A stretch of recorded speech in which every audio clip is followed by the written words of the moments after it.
We got a male, age 38, found unconscious, heart rate 37, pressure 70 pounds, ventricular rhythm, started IV, oxygen and pacemaker. Today, sir, capture of and rate of 60 and blood pressure of 98/64. No history, no medication. Are you a doctor? No allergies to any You're medication. just yelling at someone on the phone. Just collapsed onto the floor. Oh, he's in so much pain. Oh, God, please, is he going to be all right? Mommy, what's going to happen? Junior child, just stay here and let us help. Why don't you just come with me and take me? There's Laura, you're with me. Let's move to the tree and somebody get Dr. Johnson down here right now. Oh. Coming through, coming through. Dr. Johnson to OR.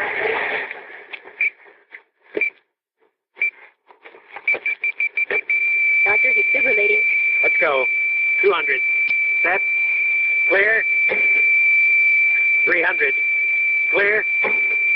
Dr. Johnson to OR 3, code blue. Wait right here, Jesse. 360. Clear.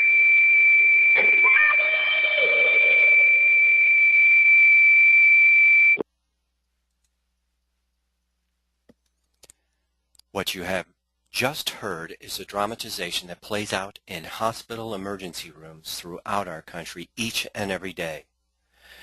As I travel throughout America and lecture on this very topic, I am overwhelmed by the real-life tragic stories that I hear.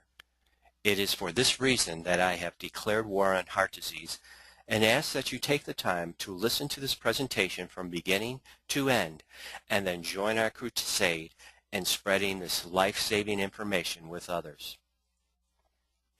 Ladies and gentlemen, there is a killer running rampant in the United States that is claiming the lives of over 2,500 Americans each and every day.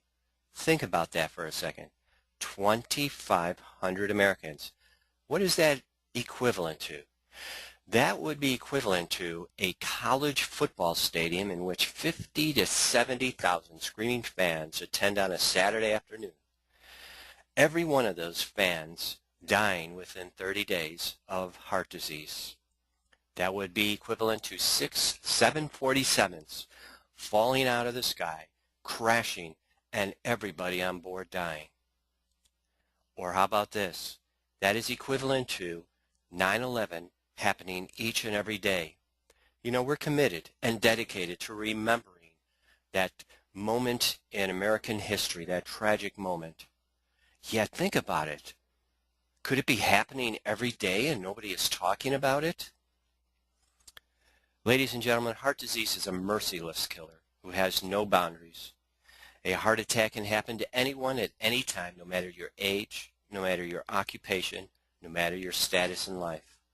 My name is Dr. Harry Elward. I'm a naturopathic doctor with a PhD in health and nutrition. I'm also the author of Let's Stop the #1 Killer of Americans Today. The operative words there are stop and today, because there's really no reason for 2,500 Americans to be dying each and every day. Those of you listening to this presentation, I invite you to join our crusade to spread the word and to save lives. Fatal heart attacks happen all the time. Your family, your friends, your neighbors. But you know what? 2,500 people are dying every day. We don't hear about them. They don't make the news. Unless it's somebody really close to you. However, when it's somebody famous, then they do. Like in the case of Damian Nash, a 24-year-old running back for the Denver Broncos. He's a lean, mean fighting machine in the prime of his life. And here in a charity basketball game, he collapses and dies. Or how about this man, John Spencer? He was on the Emmy Award-winning show West Wing. And he actually died twice of a heart attack. Now, how can you do that? Well, as a character on West Wing, he died. And you would think in real life he would realize those same symptoms he was portraying, but it wasn't enough to save him, and 3 months later he died of a real heart attack. This is Tim Russert, a beloved journalist, ABC News. You know, he was doing everything his doctor told him to do. He was on the treadmill every morning. He was on a diet. He was taking his cholesterol medicine, his diabetes medicine, his blood pressure medicine. What else could he do? Yet at age 58, while preparing to go on the air, he had a massive heart attack and died. And by the way, 2 weeks prior, he was given a clean bill of health by his cardiologist. This is Dennis Johnson. He's a three-time world champion, played with the Boston Celtics and Larry Bird. One day, while coaching his team, his professional team, and it was just a practice session, he walked outside between two players and collapsed and died. The players that were with him said, you know what, he was fine 1 minute, he was dead the next, and there was nothing we can do. You know, I talk about Dennis Johnson because of his age, 52. When I originally put this talk together, I was 52 years old, and I thought to myself, 52? Our bodies are genetically designed to live 120 years. What did this man miss out on? What would I have missed out on? Well, one of those things would have been walking my daughter down the aisle. When I was 53, I had this opportunity to do this. You know, it's a wonderful moment. It's a wonderful memory for a father to walk her down the aisle, to dance with her at the reception, a father-daughter dance. What if somebody else did that, and because I had died? 4 months later, I walked my other daughter down the aisle. Now, lucky for me, I only had 2 daughters because I certainly was running out of money. But you can see that I enjoyed these moments. And someday they'll have children, and they'll be my grandchildren, and I will play catch and go to t-ball games and graduations and maybe even, you know, go to their weddings. Because I plan on living 120 years, the way our bodies are genetically designed. Heart disease is the #1 killer. It accounts for 50% of all deaths in the U.S. There's a heart attack every 20 seconds. There's one death every 60 seconds, over 1 million heart attacks each year. It kills more than the next 9 causes of death, and it's a global problem. It's not just an American problem. This is a world clock. And if we punch in deaths, you can see that almost 11 million people as of August 12th had died of cardiovascular disease. By the end of the year, it'll be close to 25 million. So it is a global problem. It's not just an American problem. And it's not just a man killer. We think, oh, those poor men that die of heart disease. But you know what? It's also a woman problem. 1 out of every 2.5 women will die of heart disease. In fact, 500,000 women die every year from heart disease. Now, if we look at breast cancer, which is right here, which is a tragedy for women, and then we look at cardiovascular disease, breast cancer pales in comparison. Yet we have education like, you know, pink ribbons and marathons and walkathons and pink bat day at the ballpark and so on.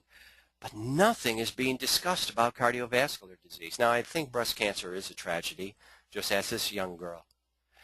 In fact, what about our youth? Do you know that 60% of our 5 to 10-year-olds are already at risk for heart disease, whether it's high blood pressure, high cholesterol, or elevated insulin levels? It doesn't start when you're 40 years old or 50 years old. It starts when you're 5, 6, 7, 8 years old. And it's our Western diet. It's those Happy Meals, fast food, that is really plaquing our arteries, even at these early ages. And we're all taking time bombs. You know that? I just read a report, John Hughes, who is a famous director of Ferris Bueller Day Off and Home Alone 1 and 2 and Breakfast Club and so many great movies. I read his obituary. He just died, and it said that he was walking in Manhattan while on vacation and suddenly collapsed and died of a heart attack. Suddenly. No prior warning. We are all ticking time bombs. Sudden cardiac death accounts for 300,000 deaths each and every year. That's 1 every 60 seconds. 95% die before reaching the hospital. 70% die at home. 100,000 athletes die each year from sudden cardiac death. So it's not only your couch potatoes or the people sitting behind a computer all day. It's the athletes that are out there who are physically fit. And it takes the lives of 6 children every week. These are our 15-year-old swimmers and 17-year-old basketball players and so on that we read about and hear about on the news. In fact, according to the American Heart Association, almost 1/3 of sudden cardiac arrests outside of homes and hospitals occur where? In fitness clubs and sports facilities, places we go to be healthy. Here's some of the signs of heart disease. This is what your blood should look like. This is what your blood looks like after that fast food meal as you roll through the Golden Arches or go to Burger King or Taco Bell or Kentucky Fried or whatever. And I'm not just picking on those. Most of the meals that we eat will cause this. That turns your arteries into this, arterial sclerosis. Ugly, isn't it? Now, this is what a beautiful artery looks like. And this is about 70% blockage. We've got a calcium deposit, we've got some plaque buildup, we've got inflammation. You know what your symptoms are at this point? Absolutely nothing. You feel fine. You're living your life like vida loca. Nothing's going to stop you. Now, what happens is, now we're at 90%. Calcium deposit is bigger, plaque is bigger. Now you're starting to develop angina, or angina, as some people say, which is a pressure on your chest. It's chest pain. It could be pain down the left arm or in the left shoulder or the jaw or something like that. Now this could, and if it's in your coronary arteries, it's affecting your heart. However, it could also be in your carotid arteries that feed the brain, which can lead to a brain attack or a stroke, or the arteries that feed your kidneys, which can lead to kidney failure, or your peripheral arteries that feed your legs, which can lead to critical limb ischemia. Now I want you to watch this next video, because what it does is shows you what is causing the #1 killer.